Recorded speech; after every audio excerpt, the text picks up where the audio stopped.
औरंगाबाद शहर के GT road पर स्थित गौशाला मंदिर में 5 सितंबर 2017 को शाम का समय था और धीरे धीरे अंधेरा होता जा रहा था। मंदिर के द्वार को बंद करने का समय हो गया था और उसी समय एक व्यक्ति गौशाला मंदिर में आता है और ये शायद मंदिर को बंद करने के लिए ही आया था। लेकिन जैसे ही वह व्यक्ति वहां पर बने एक कमरे को बंद करने के लिए जाता है तो उसकी नज़र कमरे के अंदर पड़ती है। उसने देखा कि बेड का गद्दा नीचे फर्श पर पड़ा है और उस पर कोई लेटा हुआ है। लेकिन जब उस व्यक्ति ने थोड़ा पास जाकर देखा तो उसके रोंगटे खड़े हो गए, क्योंकि उस कमरे में किसी की लाश पड़ी थी और देखने से लग रहा था कि ये किसी लड़की की लाश है और उस लाश का चेहरा पूरी तरह से तेजाब से जला हुआ था। इसके बाद उस व्यक्ति ने तुरंत फ़ोन करके इस घटना की सूचना पुलिस को दी और फिर नज़दीकी पुलिस स्टेशन से पुलिस की एक टीम मौके पर पहुंचती है। लेकिन जब पुलिस ने उस शव को देखा तो पुलिस तुरंत समझ गई थी कि कातिल ने लाश के चेहरे को तेजाब से इसीलिए जलाया है ताकि लाश की पहचान ना हो सके। पुलिस को ये भी लग रहा था कि शव के आसपास से उसकी पहचान और कातिल का कोई सुराग या सबूत मिलना बहुत मुश्किल है। लेकिन जब पुलिस ने अपनी जांच आगे बढ़ाई और छानबीन करना शुरू की तो पुलिस को ये देखकर बहुत हैरानी हुई कि उन्हें बहुत ही आसानी से घटना स्थल पर ही एक मोबाइल फ़ोन, आधार कार्ड और एक कॉलेज की आईडी कार्ड बरामद हो गया। आधार कार्ड से पता चला कि मरने वाली लड़की का नाम ज्योति है और ये पानीपत के बराना नामक गांव की रहने वाली है। कॉलेज के आईडी कार्ड पर भी ज्योति का नाम था। वह आर्य कॉलेज में बीए फाइनल ईयर की छात्रा थी। अब इससे तो पहचान लगा लिया गया कि ये शव इसी लड़की का है और फ़ोन भी ज्योति का ही था और फिर उसी फ़ोन से ज्योति के घर वालों का फ़ोन नंबर भी मिल जाता है, जिसके बाद पुलिस ज्योति के घर वालों को फ़ोन करती है और जिससे ज्योति के घर वाले तुरंत ही घटना स्थल पर पहुंच जाते हैं, क्योंकि ज्योति के घर वाले परेशान सुबह से ही थे, क्योंकि ज्योति सुबह 9 बजे कॉलेज गई थी और अब शाम हो चुकी थी, लेकिन वो अपने घर नहीं लौटी थी। पुलिस को फ़ोन पर बात की। पुलिस ने उन्हें बताया कि मंदिर में एक लड़की का शव मिला है और जिससे हमें ज्योति नाम की लड़की का आईडी कार्ड भी मिला है। जब वो सब लोग मंदिर पहुंच गए और जब रामपाल ने गौशाला मंदिर पहुंचकर कमरे में पड़े शव को देखा तो फूट फूट कर रोने लगे, क्योंकि वह शव उनकी बेटी ज्योति का था।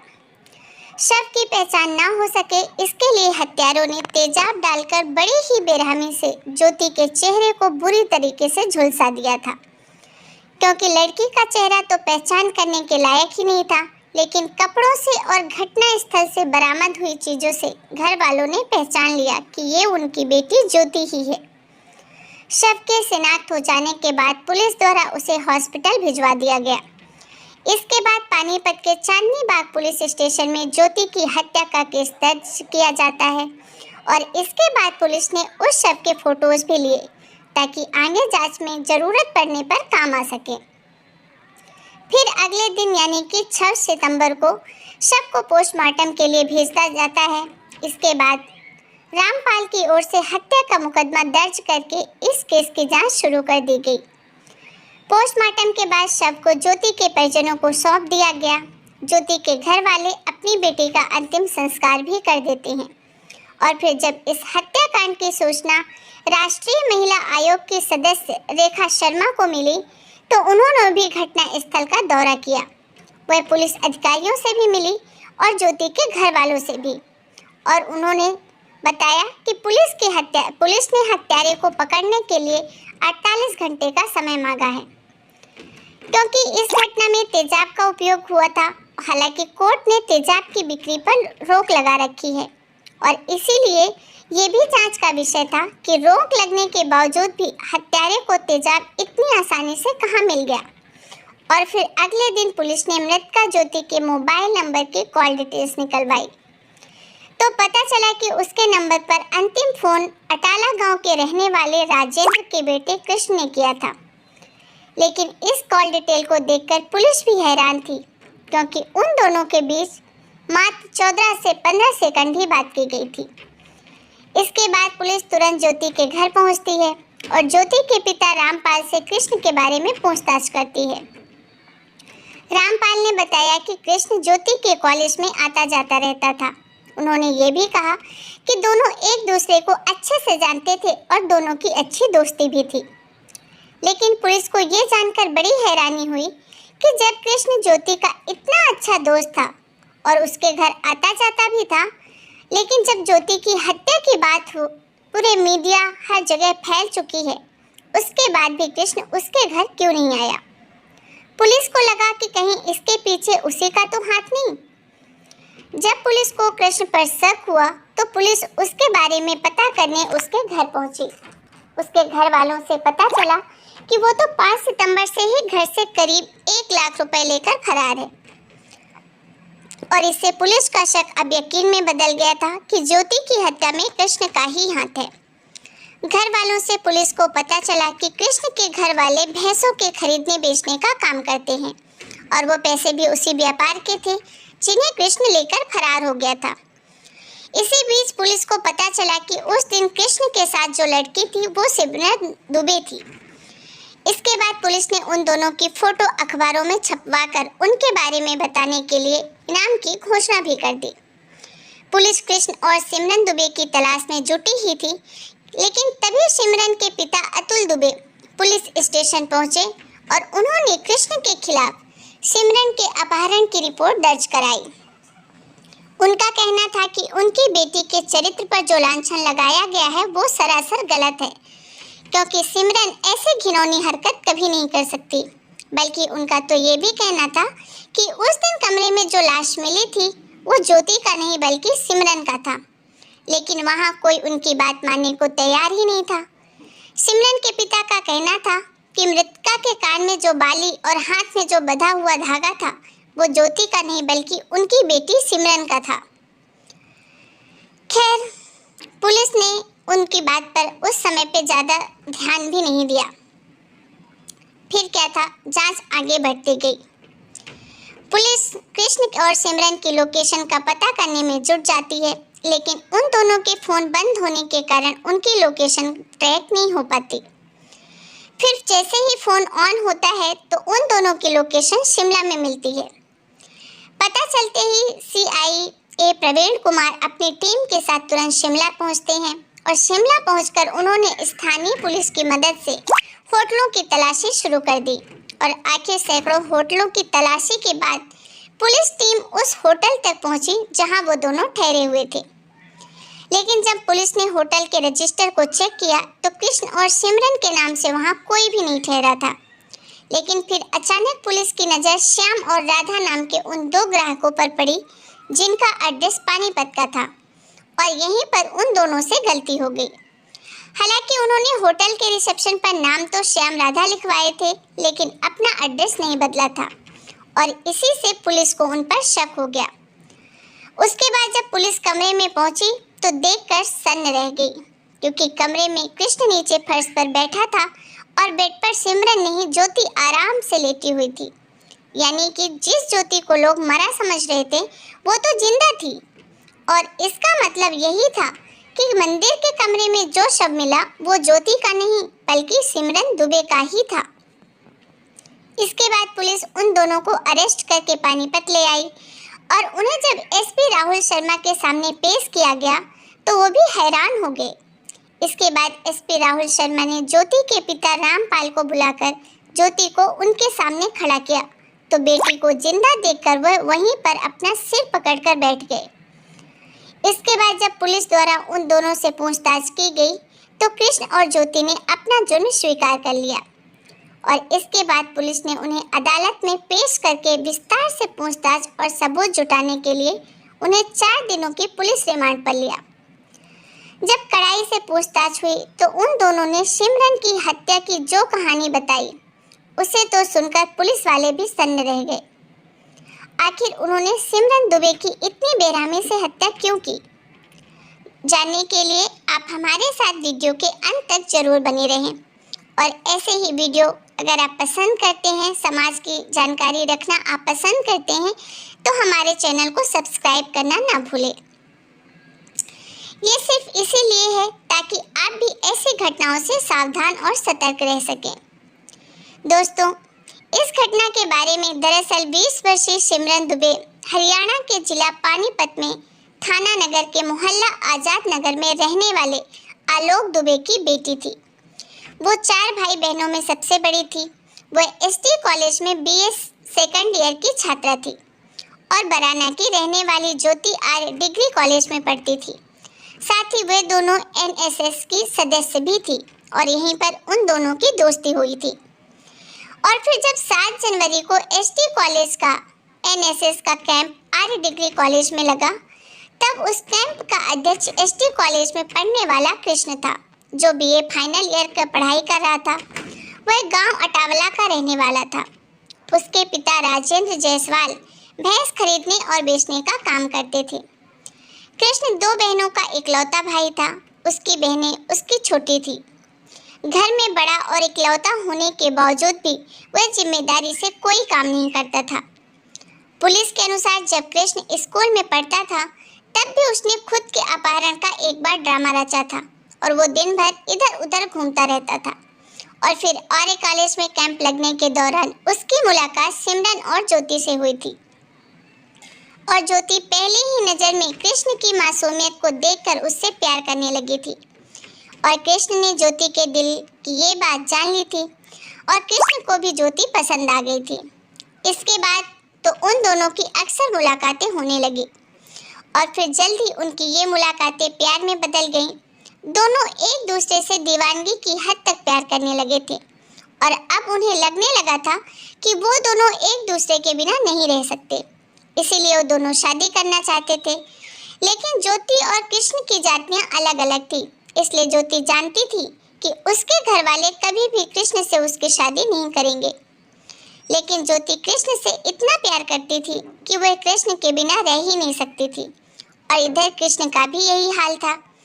इसीलिए उसने ज्योति से भाग चलने को कहा, लेकिन ज्योति ने घर वालों की बदनामी के कारण भागने से मना कर दिया।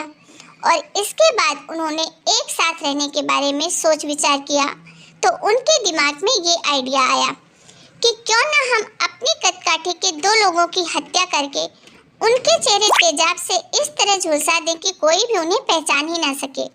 और इसके बाद वो अपने कपड़े उनको पहनाकर अपने आई कार्ड और फ़ोन वहीं पर छोड़ देंगे, जिससे लोगों को यही लगे कि उनकी हत्या हो चुकी है। क्योंकि ज्योति की सहेली सिमरन दुबे उसी की कदकाठी की थी, वह उसे जहां बुलाती थी वो आ भी जाती थी। इसीलिए उन दोनों ने सिमरन की हत्या की योजना बनाई और अब कृष्ण की कद काट के लड़के को ढूंढना था। तो कृष्ण के लिए कोई मुश्किल काम नहीं था। इसके बाद 5 सितंबर को कृष्ण ने अपने ही कॉलेज में पढ़ने वाली और ज्योति की सहेली सिमरन को जीटी रोड पर स्थित गौशाला मंदिर के कमरे में एक नाटक की रिहर्सल के लिए बुलाया। इसके बाद कृष्ण ने बीएससी फाइनल ईयर के छात्र घड़ी छाजू के रहने वाले मंजीत को भी कैंप के बहाने उसी जगह पर बुलाया। कृष्ण ने उससे कहा कि वहां मिलिट्री के ऑफिसर भी आएंगे, लेकिन संयोग से मंजीत टीपीआर का फॉर्म भरने की बात कहकर कॉलेज वापस चला गया। और जब दूसरी बार वह वहां पर पहुंचा तो गौशाला का कमरा बंद था, लेकिन तब तक सिमरन की हत्या की जा चुकी थी। यानी कि मंजीत की तो जान बच गई, लेकिन सिमरन कृष्ण और ज्योति के जाल में फंस गई। सिमरन दुबे जब गौशाला मंदिर में पहुंची तो कृष्ण और ज्योति वहां पहले से मौजूद थे। इधर कृष्ण ने गौशाला मंदिर में पहुंचने से पहले ही कोल्ड ड्रिंक में नींद की गोलियां और तेजाब का प्रबंध कर रखा था और उन्हें वह अपने बैग में छिपा कर लाया था। इसके बाद कृष्ण ने सिमरन को नींद की गोलियां मिली कोल्ड ड्रिंक पिला दी। सिमरन ने उन दोनों को भी कोल्ड ड्रिंक पीने को कहा, लेकिन उन दोनों ने ये कहते हुए मना कर दिया कि हमने तो अभी ही पी है। कोल्ड ड्रिंक पीने के थोड़ी देर बाद ही सिमरन की आंखें बंद होने लगी और वो नीचे फर्श पर गिर गई। इसके बाद ज्योति ने उसके दोनों पैर पकड़े और कृष्ण ने बड़ी ही बेरहमी से सिमरन का गला घोट दिया। सिमरन की मौत के घाट उतारने के बाद ज्योति ने उसे अपने कपड़े पहनाए और फिर सिमरन के चेहरे पर तेजाब डालकर उसका चेहरा बुरी तरीके से झुलसा दिया। और ये साबित करने के लिए कि वो ज्योति है, उसने अपना आई कार्ड, मोबाइल और सिमरन के शव के पास ही छोड़ दिया ताकि लोग उसे ज्योति समझे, और सिमरन की हत्या करने के बाद ज्योति और कृष्ण कमरे से बाहर आ गए और वहीं से ऑटो में बैठकर पानीपत रेलवे स्टेशन पहुंचे। लेकिन उस समय वहां पर कोई ट्रेन नहीं थी, तो इसलिए वो दोनों बस स्टैंड चले गए और फिर वहां से चंडीगढ़ की बस पकड़कर अगले दिन जीरकपुर पहुंच गए। अगले दिन जब अखबार में ज्योति की हत्या की खबर छपी तो वो दोनों निश्चिंत हो गए कि अब हत्या करने का शक सिमरन पर किया जाएगा। इसके बाद उन्होंने जीरक परोलकर वहां पर से शिमला पहुंच गए। वहां उन्होंने शिमला बस स्टैंड के नज़दीक ही रॉयल होटल में एक कमरा लिया, लेकिन उन्हें इस बात का बिल्कुल भी अंदाजा नहीं था कि पुलिस भी उनके पीछे है। इधर पुलिस ने उसकी तलाश में 2 घंटे के भीतर शिमला के सैकड़ों होटल छान मारे थे। उसके बाद पुलिस रॉयल होटल पहुंची। क्योंकि पुलिस को कमरा नंबर तो नहीं पता था, लेकिन फिर भी आधे घंटे की मशक्कत के बाद पुलिस ने एक कमरे के अंदर से कृष्ण और ज्योति को अरेस्ट कर लिया। ज्योति के जिंदा बरामद होने के बाद सिमरन के घर वाले अपनी बेटी की हत्या के शौक में डूब गए। हालांकि सिमरन के पिता आलोक दुबे घटना वाले दिन से ही कह रहे थे कि मरने वाली ज्योति नहीं बल्कि उनकी बेटी सिमरन है, लेकिन उस समय उनकी बात मानने के लिए कोई भी तैयार नहीं था। क्योंकि ज्योति के जिंदा बरामद होने के बाद पुलिस आलोक दुबे और उनकी पत्नी उषा दुबे को हरियाणा के मधुबन फॉरेंसिक लैब में डीएनए टेस्ट के लिए भेजा गया और वहां उनके डीएनए टेस्ट के लिए सैंपल लिए गए। लेकिन इधर सिमरन के शव का ज्योति के घर वालों ने अंतिम संस्कार कर दिया था। जैसा कि मैंने आपको क्राइम स्टोरीज में बताया कि शव का पोस्टमार्टम करते समय डॉक्टर्स शव के कुछ सैंपल रख लेते हैं ताकि ज़रूरत पड़ने पर दोबारा से केस की जांच की जा सके। और इस केस में भी शव के कुछ सैंपल प्रिजर्व करके रखे गए थे और डीएनए मिलाने के बाद ये साफ हो गया कि गौशाला मंदिर के कमरे में जो शव मिला था वो सिमरन का ही था। और होटल में कृष्ण और ज्योति ने श्याम और राधा के नाम से जो फर्जी आधार कार्ड जमा करे थे, जब पुलिस ने कृष्ण से उसके बारे में पूछा तो उसने बताया कि वो आधार कार्ड उसके दोस्त देव कपूर ने जयपुर से ही बनवाए थे। इसके बाद पुलिस ने देव कपूर को भी अरेस्ट किया। उसके बाद पुलिस ने कृष्ण और ज्योति को कोर्ट में पेश किया, जहां से उन्हें जेल भेज दिया गया। फिर साल 2020 में ट्रायल के दौरान कृष्ण की जेल में ही टीबी की बीमारी से मौत हो गई और इसी दौरान 26 लोगों की गवाही हुई। इसके बाद कोर्ट ने 28 मार्च 2023 को ज्योति को दोषी मानते हुए उम्र कैद की सजा सुना दी। कोर्ट के फैसले के बाद सिमरन की मां उषा दुबे का कहना था कि आज मेरी बेटी को इंसाफ मिल गया। मेरी बेटी तो बेकसूर थी, उसे तो अपने साथ हो रहे इस षड्यंत्र के बारे में कुछ पता भी नहीं था। उषा दुबे ने कहा कि मेरी बेटी की हत्या करने वाली ज्योति को आजीवन कारावास की सजा मिली है, इसलिए वो आज बहुत खुश है क्योंकि उसने मेरी मासूम बेटी की हत्या की है। दोस्तों, इस घटना को सुनाने का उद्देश्य आप लोगों की भावनाओं को ठेस पहुंचाना नहीं है और ना ही किसी को परेशान करना है, बल्कि आपको जागरूक करना है ताकि आप ऐसी घटनाओं के बारे में सतर्क रह सकें। साथ ही आप अपने बच्चों, अपने छोटे भाई बहन सभी को ऐसी घटनाओं से रूबरू करवा सके।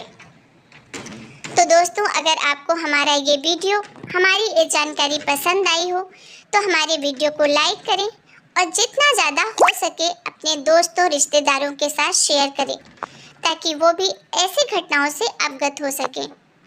तो फिर मिलेंगे एक नई क्राइम स्टोरी के साथ। तब तक के लिए सतर्क रहें, सुरक्षित रहें। जय हिंद, जय भारत।